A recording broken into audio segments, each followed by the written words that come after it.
Hey guys, welcome to First Drive. Today we're taking a test drive in a 2023 Outer Banks Bronco Sport. And this is my first time driving this vehicle. I'm not an expert, but that's why I grabbed Andy. Hey, you know what I am, Brian? Good thing. Yeah, Andy's a salesman at Smale Ford in Greensburg. Hi, guys. He's gonna take us on this test drive, so let's get it going. The very first thing we wanna talk about when we look at this vehicle is this beautiful green color on the exterior. Eruption green, if you will, Brian. Okay, it reminds me of Ninja Turtles. Oh, absolutely. Master Splinter would be proud. The other thing I'm noticing as we come around to the front side of it, we have the Bronco logo in big, bold, white lettering, and these headlights. Well, on either side of that beautiful Bronco front grille, you're gonna notice that we have LED rings in here, along with high-intensity LED headlights with automatic high beam features with them. Okay. To assist the driver, so one less thing to worry about. And down below that, it looks like we have some LED fog lights as well there, yeah. Big wheels with blacked out hubcaps, right? We're looking at an 18-inch wheel with an alloy rim. This particular vehicle is equipped with a nice set of Michelin tires, more of your standard daily driving versions, but they have the option, if you would like, on custom builds to do large-scale off-road all-terrain tires as well. We notice the Outer Banks logo on the side of the car as we come around. We got to check out the rear side of this Bronco because there's actually a lot of stuff going on here. We actually have two ways to open the trunk. We can open up the glass. It says glass over here. You press the button and there you can get into your trunk here. And then from down here, it looks like you have a second one for the door. And then you lift that up and you have a lot of room in the back of this Bronco Sport. Right, and you also have some additional power sources in the back. You have some little clips to help out with groceries and perhaps just carrying around small pieces of luggage. And at nighttime, you also have light assist that back at the rear of the tailgate, we're actually gonna have functional lights that we can reposition to help us out. Yeah, these actually do move back and forth, so you can really reposition that to wherever you need the light. What I'm noticing here is something special, right? Well, that's a little bottle opener for you. Kids can enjoy a soda, quickly pop it off, show off to friends. That's pretty cool. I like having one of those handy. Actually, this entire thing slides right out. It's got a hard plastic to it, but that's your spare tire back there, huh? Yep, you'll see your exposure for your spare tire, and underneath your spare tire, your jack, all nicely secured down there. That's good because sometimes you see cars that don't have spare tires anymore, and I like to have a spare just in case. I'm noticing as we come around, there are some ridges here on the door. Is that some type of locking feature? That's actually our unlock button up here. Okay. You can, as long as the key's on your person, in my pocket for today, you can push the lower portion in a locking feature, or you can push the top. Oh, so it does it either. Okay, and then you have the key too. You may lock or unlock, or you can use the key fob itself, or in worst case conditions, you can always have an easy to remove key with a keyhole, traditional style. If you actually hit the unlock button twice and hold it the second time on this vehicle, you'll notice that the windows will start to bring themselves down automatically. Now, not only can you bring them down, but again, if you get out of the car, perhaps you have children with you, somebody doesn't put a window up, or maybe you got your hands full. If you hit the lock button in the exact same procedure and on the second press hold it, you'll notice that this feature will revert. It'll put all the windows up and you don't have to worry about getting back in the car and loading your hands or putting the kids down. Coming into these back seats, there's something that really is striking me, and that is this brown leather with this black leather and this heather gray material. It's tough, it looks really nice, and no, I did not select my outfit based on the color of this car. Couldn't tell, Brian. Yeah. So I'm gonna go ahead and get in because there's something that I really like about these back seats in these Bronco Sports is that you do have these zippers here. You have a compartment where you can fit a lot of stuff in there. You also have these tie downs. Don't sleep on the little straps back there, Brian. They're very nice for hanging accessories, sunglasses, anything of the nature. If you need to take your sunglasses off since you're in the car today, you might want to give that a try. Let me just put this in here. These are transition glasses, but it works. I like that. That's pretty cool. You're going to notice you have a traditional style plug-in outlet in the back to allow you to plug in any item of electronics you would like. There's your armrest there with two cup holders. And hey, you know what? I just noticed one more thing. There's a side pouch on here. I did not know that there was a side pouch on there, but that would be great if you did have sunglasses or whatever the case would be. That would be a great place to put there or on this side. That's fantastic. Well, let's go ahead and jump up to the front seat and we'll get this thing on the road. Here we are on the inside of the Bronco Sport. And first thing I'm noticing up here on the dashboard, there's a little display that's happening. We're seeing a shooting star along a canyon and some water down there. That's pretty cool. It's a great high definition display. So as I turn on the car, my seat's getting adjusted, and we're seeing something pop up here. Some rocks rolling, rocks forming into the Bronco logo. Pretty cool. Let's go ahead and just look over this car. As we're noticing a lot of textured surfaces in through here, almost a bit rubberized, way more durable, easier to clean, and just more user-friendly overall.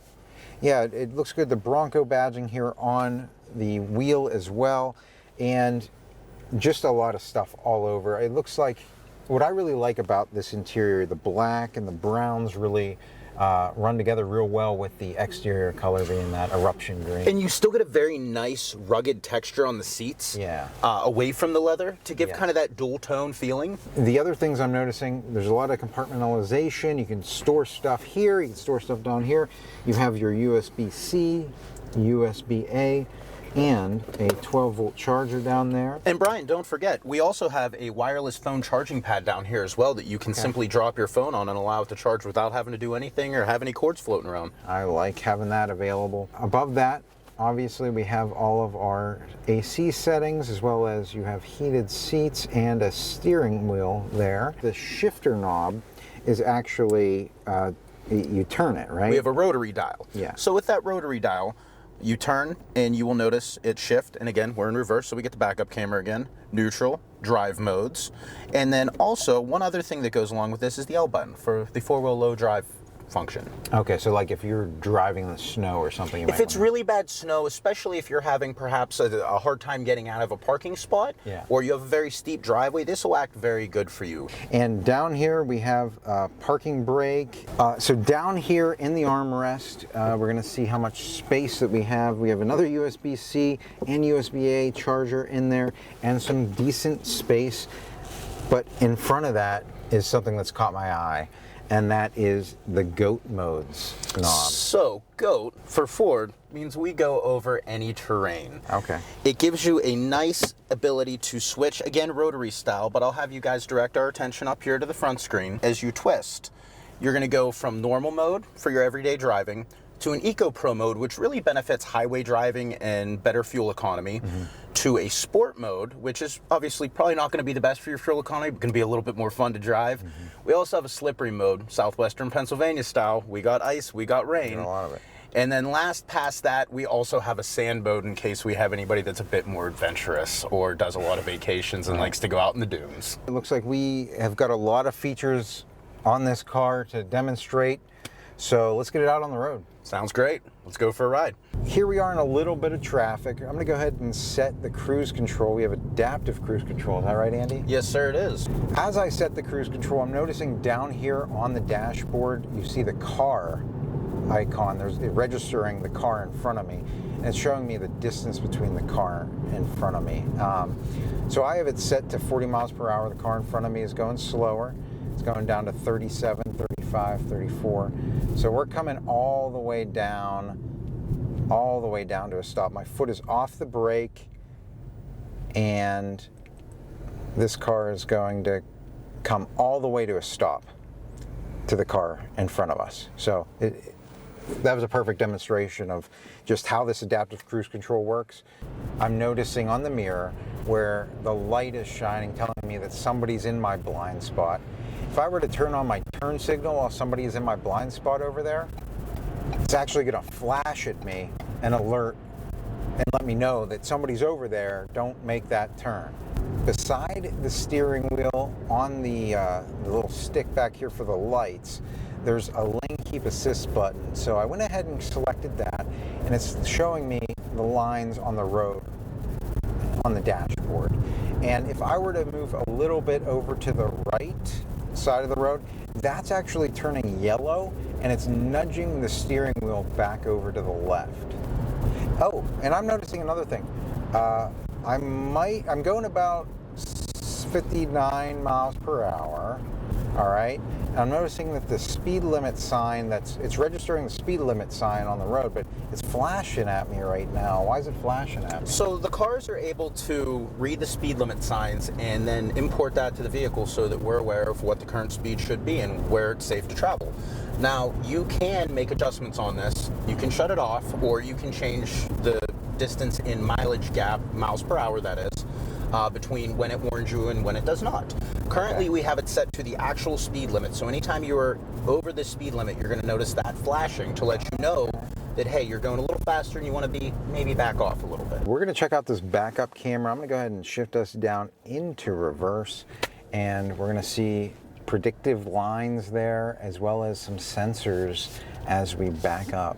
Yeah, you're going to notice that the white lines are showing you where the car is intending on going, where the green, yellow, and red lines are showing you proximity, which right now it's starting to show up for us with a little bit of a proximity sensor in the top right-hand corner to let us know exactly how close we are to those obstacles so that you can safely park and ideally not damage the vehicle or have any body shop repairs necessary in the future. Always nice. Yeah, scrapes, scratches, dents, and dings are not great on a new car. So I noticed when I hit the plus button, we're now in tailgate mode, so you should be able to line up your tailgate and, you know, if you have a hitch or something that Absolutely. So if you were doing something that you were looking to trailer and you had a boat, something larger as that you had to back up and into, this would let you line right up on the ball on the trailer hitch and drop straight upon it. Now, with this vehicle, we don't have the hitch on it right now, but you definitely could put one on, and it is a great tool. And that was our first drive on the 23 Outer Banks Ford Bronco Sport. Andy, thank you so much for taking me on this test drive. How can they contact you if they have any questions? Hey, if anybody's interested in any vehicles from us, we're right off Route 30 in Greensburg, or you can visit our website at smellford.com. That's right. And hey, if you have any questions about this particular vehicle, leave them in the comment section below. We always love hearing from you, and we'll get back to you online. Well, that's going to do it for us. So until next time, guys, hey, enjoy the ride. Have a good one.